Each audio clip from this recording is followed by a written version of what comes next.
So let's move to the second type of research, anatomical difference between meditators and non-meditators. In order to follow this explanation, an important concept that is very much used in neuroscience is neuroplasticity. And neuroplasticity is the capacity of our brain to make new connections, to learn new things, to improve through all our life. It's also important in order to follow this, to understand this research, that our human brain has two different types of tissues, the grey matter and the white matter. So the grey matter is mainly the neurons and their connection, and it has a grey color. And the white matter is the nerves that connect different areas. This allows us to understand that our grey matter function a little bit like muscles. No? If we use them, increase the grey matter. If we don't use it, decrease. It is also important to know that grey matter diminishes with most of the mental problems that we have, even with stress, with anxiety, with depression, with Parkinson, Alzheimer, etc., etc.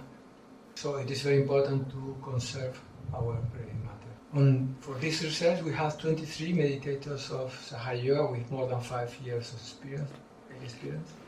And we have also a control group of 23 non-meditators, same age, same proportion of men and women, and same level of studies. The preliminary results showed that there were more than 30 areas where meditators had larger grey matter volume than non-meditators. And there was not a single area where non-meditators had larger grey matter volume.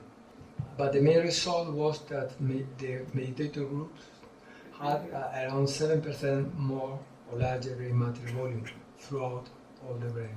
In this figure, we can see age from 20 to 65 and the percentage of grey matter from 40 to 48.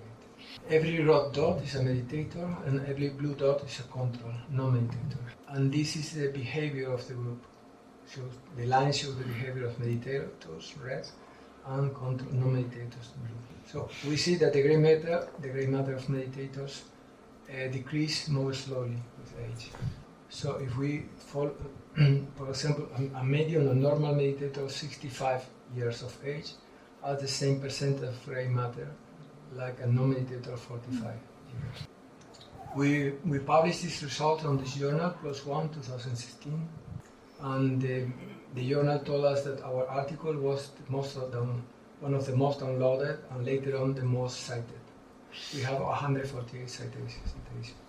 A citation means that the other scientific article mentioned specifically our research or article, and that is very important in the research community.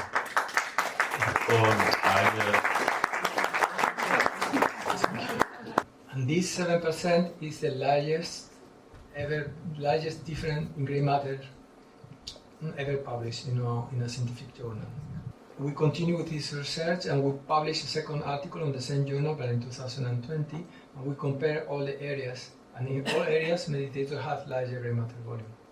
And this difference was most significant on the frontal lobes and the right temporal lobe.